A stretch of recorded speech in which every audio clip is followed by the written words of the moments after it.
Don't worry, I'm not going to sing. I think this music stand is here for that. It's here to hold some notes.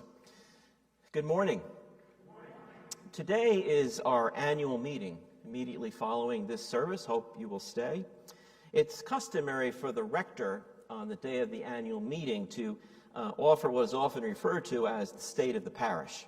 And rather than doing that at the annual meeting, it has become my custom to do that during the Sunday services. And so that's the context of what I'll be sharing with you this morning. So sit tight.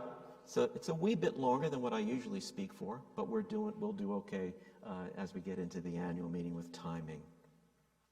What I'd like to do this morning is not so much focus on the past 20 months of the pandemic, although I may refer to some things during that time, but rather this morning look at where we're going. Where we're going this year. This year. And for me, this year begins today.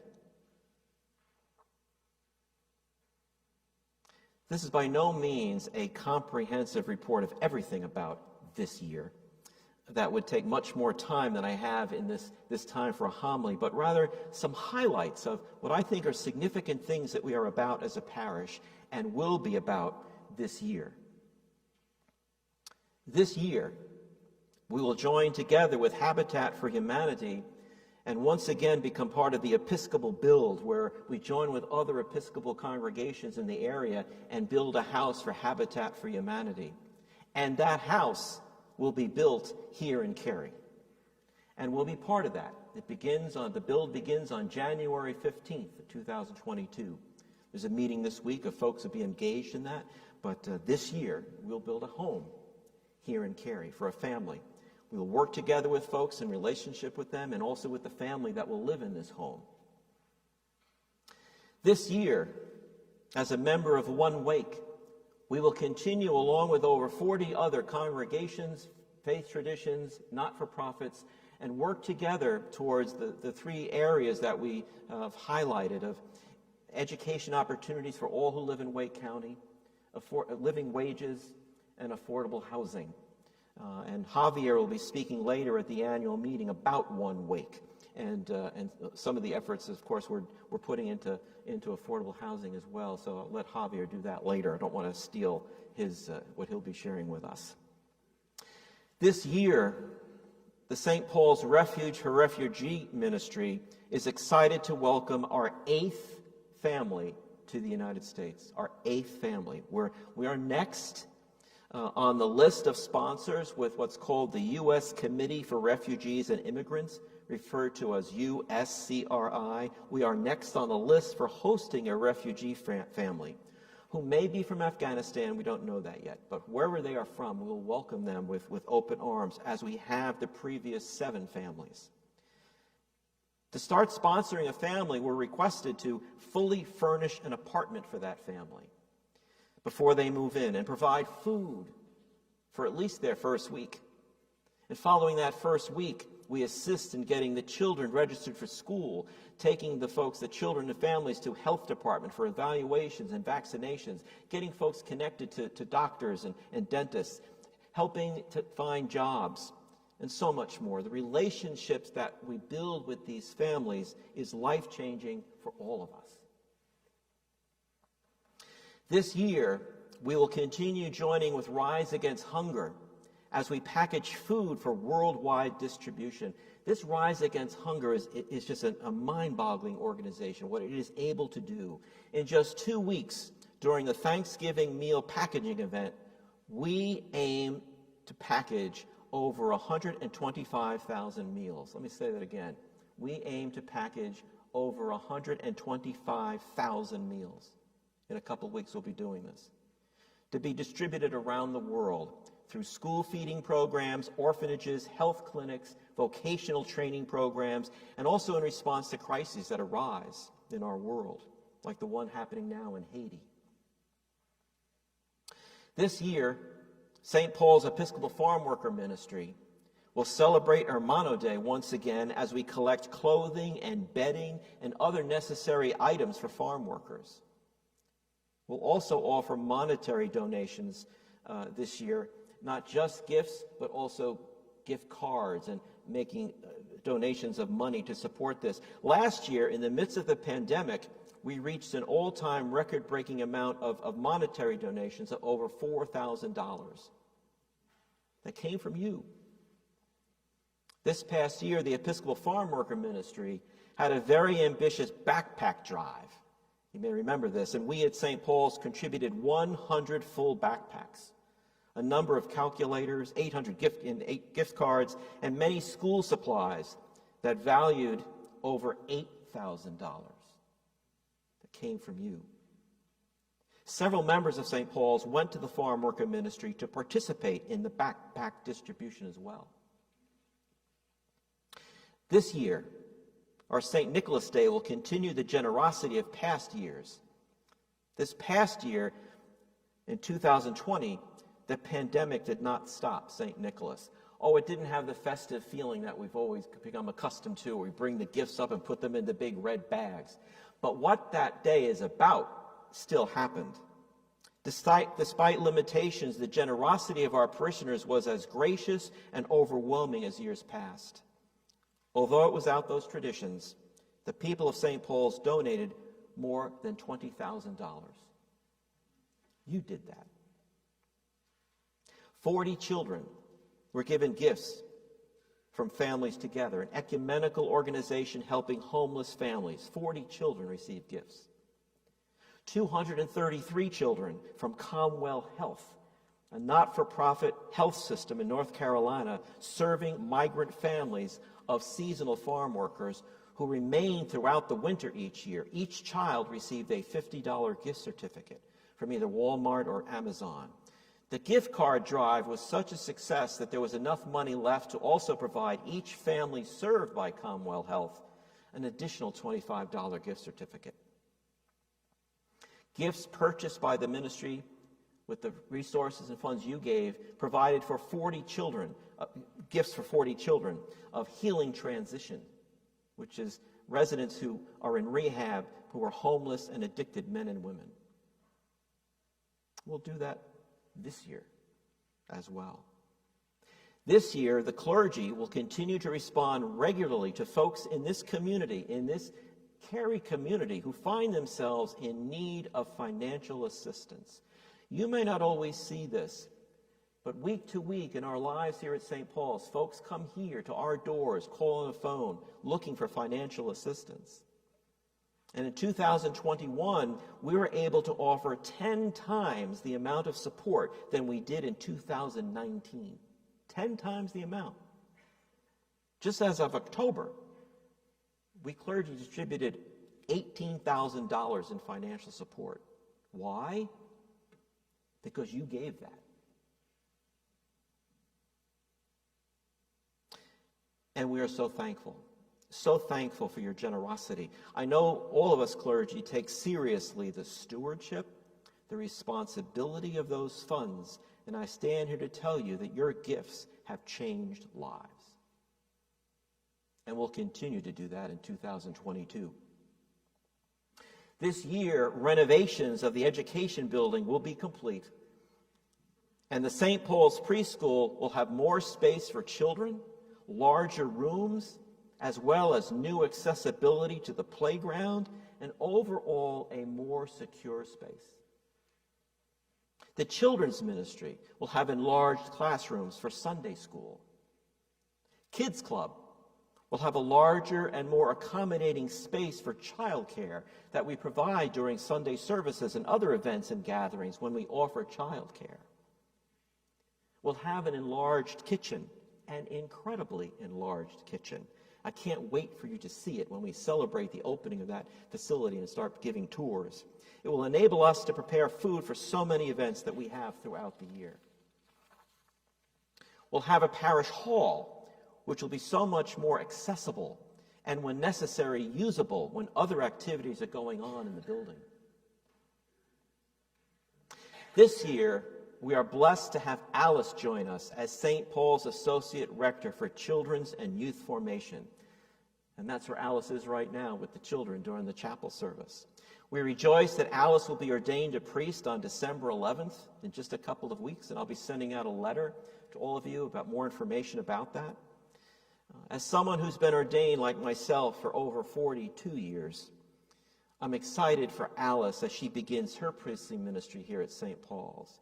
And I admire her tremendously for accepting this call to ordain ministry of priesthood, especially in the midst of these times, during this time of COVID, where it's not as easy to encounter and meet folks as it is when we're into our full kind of everyone's being here and we're encountering each other. But I admire Alice so much for her call to priesthood and being with us, accepting our call to her to join us. As we all grow in faith together, Alice is that priestly presence fostering a community of meaningful relationships among children, youth, and families.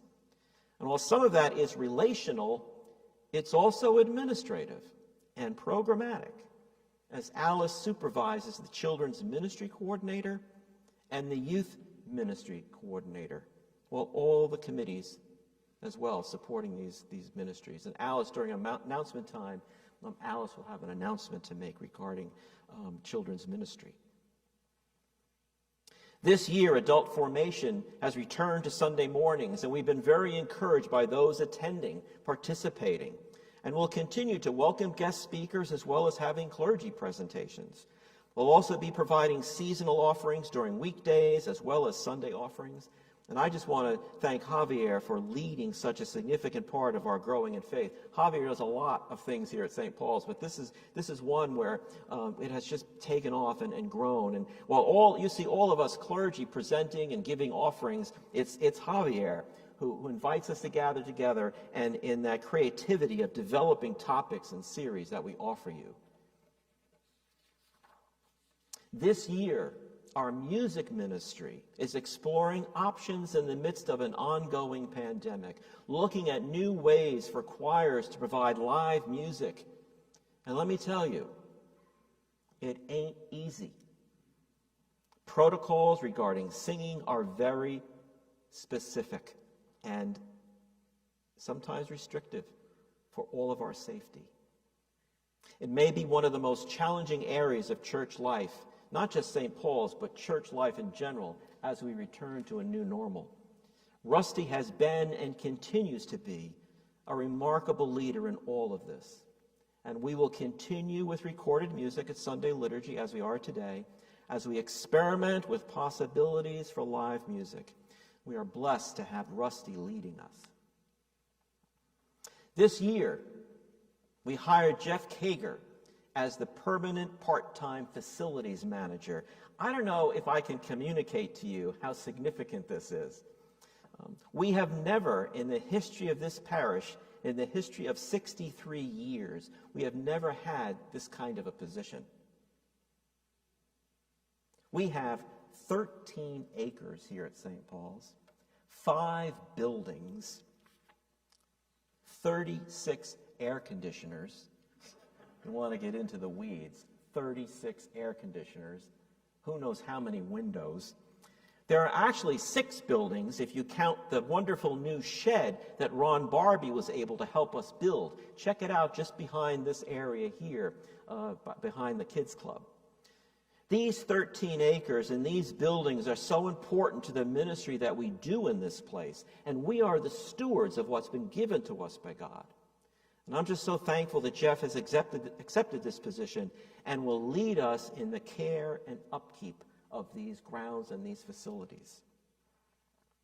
This year, pastoral care will continue growing more and more as we are able to finally visit people in person. I think this was perhaps one of the most challenging areas of life during the pandemic. At times, being unable to visit folks at homes and in hospitals, as well as continuing care retirement communities like Glen Eyre and Searstone, assisted living communities, and independent adult communities. This year, we're going to be able to return to visiting folks there and also offering liturgical services in some of those facilities, as well as visiting. Of course, always following COVID-19 protocols. This year, on Christmas Eve, because of the pandemic, we will not be having the 3 services that we normally have on Christmas Eve. Instead, we're going to have 4. Instead, we're going to have 4, with the 4 o'clock being the children's Christmas Eve service. We'll have 4 services at 4, 8, 6, and 10. Due to COVID-19 protocols, we don't want to restrict attendance. There's just so many folks that we're able to have in this building at one time, and so we're spreading that out by having 4 Christmas Eve services. Those are just some highlights of what we can look forward to this year in 2022, and there's just so much more. I could stand here for another hour and a half. There's so much to be thankful for here at St. Paul's. As I begin in 2022, my 24th year as rector, I've never been as proud to serve in your midst. We have come through and continue to come through quite a time these past 20 months. We've been through things here in the history of this parish in the 23, 24 years I've been here. But these last 20 months have been incredible. And I've never been as proud to serve with the clergy and staff here at St. Paul's. Our relationships with each other have strengthened and deepened, even despite a time of so much separation from each other due to the pandemic, with this building being closed down. We've carried each other through these times. And I'm thankful for how the clergy and staff have carried me through these uncharted times. Each has done so much more than any job description has asked them to do. I thank Melanie Fairbrother, St. Paul's office manager. Even during the pandemic, when none of us were able to be in the building, including Melanie, who worked from home, the office actually never closed. If you made a phone call, it was answered. You sent an email, it happened. That was remarkable. Continued throughout this time. I thank Brandy Satterfield, our financial assistant. Working from home for months, the finances of this parish never skipped a beat. Staff were paid, bills were paid, and a very successful annual audit. Every year we have an audit, a financial audit. A very successful audit was done, which gave great praise to how we conduct our finances, which is due to Brandy's leadership. A PPP loan application was successfully prepared, submitted by Brandy, and was approved. I thank Rusty McKinney, our music minister. Where would our worship be this past year without Rusty? As soon as Sunday worship went virtual on Facebook Live, Rusty remarkably began having choir members recording hymns from their own homes, individual choir members standing in their living room, their kitchen, their bedroom, wherever they found a space, and recorded a hymn. And Jo playing the organ from her own home and submitting those recordings, and through the technology that Rusty mastered so well, we heard every Sunday music and hymns that you would be convinced are being sung just from inside this church. And I thank Jo, our organist, for all she did to contribute to the remarkable efforts of weekly Sunday worship. I thank Andrea Dreyer, our music associate, who has contributed greatly to this past year of recorded music. I thank Zach Rugen, our interim youth coordinator, sitting over there. During the pandemic, Zach has been so creative and continued to be passionate about gathering the youth through Zoom, offering formation as well as fun times together for our youth. And now we are back in person again, gathering, and that youth program is continuing to grow. I thank Natalie Sroka, who served as interim children's coordinator before moving to accept a position in the St. Paul's preschool. Natalie found such creative ways during the pandemic to keep children's ministry alive, with weekly resources for families with children, videos, live and recorded prayer service that Natalie organized for the children and that Javier and I would record together, sometimes in person, sometimes live. We'd do all sorts of things with the children. I thank Brooke Bowersox, our preschool director. What can I say? I don't want to embarrass her. Brooke not only led the preschool during a pandemic, but also while the education building was closed as it was renovated, and all the classes had to be moved to this building. Rusty gave up the music room for a class. The youth wing was used as a class. All the different areas that were used as classes, kids club as well. Everything had to be relocated. Her leadership with parents, teachers, and children is something I will never forget, ever. I thank Laura Gorman, the assistant preschool director, and the nursery kids club director. Laura's love for children and their care is outstanding, whether it is the children cared for in kids club or the children in preschool. Laura's leadership and working together with Brooke are invaluable to the teamwork it takes to create an excellent preschool. And I also want to thank the teachers and teaching assistants. For many of us, we don't see what happens here during the week, but I want to acknowledge folks who are the preschool teachers, who lead and do this incredible ministry that serves our community. I want to thank Jenny Smith, Emily Huff, Victoria Duckworth, Alexis Hetrick, Stacy Dalness, Lindsay Irving, Ashley Gosson, Jennifer Lampouri, Donna Spendley, Pam Steffens, Louise Godding, Beth Rossi, Natalie Stroka, Alex Byrne, Elaine Courts, and of course Laura Gorman, who helps as well. I want to thank the clergy with whom I am blessed to share ordained ministry. Candy Snively. What can I say but that even during this pandemic, when physical distancing has become the new phrase we've come to know, distant, no touching, we still felt Candy's hugs. Her love and care for all of us was always like a big hug, even in the midst of a pandemic. Her care for pastoral care and for folks in this community are incredible. Tony Wyke.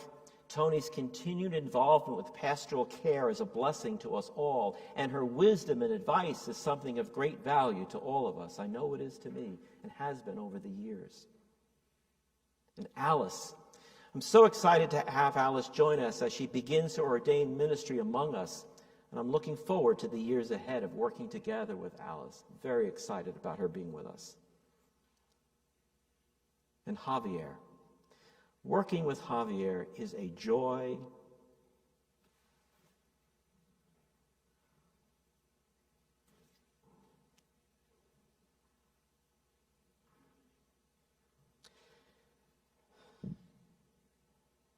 It's a joy and a gift for me and for all of us. He's brought so much to St. Paul's that has moved us forward together as a parish. And I look forward to the years ahead as we continue together with all these folks that I've mentioned. These are the folks who I work with every day. These are the folks I look forward to seeing every day as we work here together at St. Paul's. What I've shared with you this morning is just a glimpse of what this year holds for us. And there is so much more, so much more. Today is also the day we ask you to make a pledge. Your financial commitment to St. Paul's for 2022. If you've not done so yet, please do it later today or tomorrow. Go to the website, go to the pledge button, and make your pledge. Friends, look at what your pledge does. All of what I've shared with you and more would not be possible without your generosity. As we move forward into 2022, the operating budget of St. Paul's will need to grow from what it is this year by about $110,000 to continue the work that we're about. It's going to cost more in 2022. Have you noticed things at home are costing more in 2022 than they did last year? I need your help for us to do that. I know Mary and I are going to be looking to increase our pledge. Can you join us? This year could be one of the most significant ones in our parish's history. We are coming out of a pandemic, and we are the ones who are here. Many have gone before us. We stand on their shoulders. We are now the stewards of this faith community and what it is we're about. Certainly there are unknowns before us. There are so many things to figure out. We are being called to be church in new ways as we move forward. But I know we can do this. I know we can. Look at what we've been able to do just these last 20 months. We need to join together to support the so many areas of ministry that await us beginning today. Let us go forward this year, beginning today, as we worship, serve, and grow together. Thank you.